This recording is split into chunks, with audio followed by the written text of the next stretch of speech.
WWDC 2024.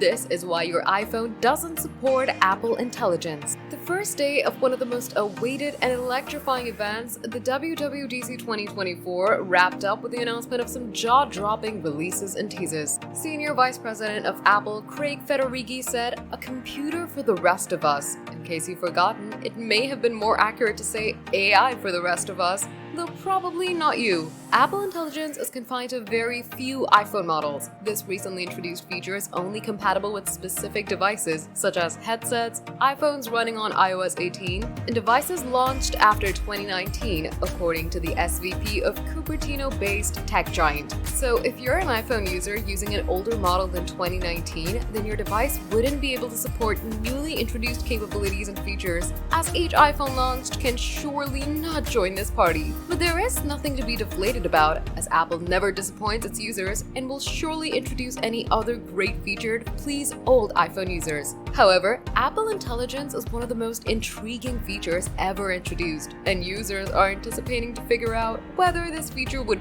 fit in their workflow or not.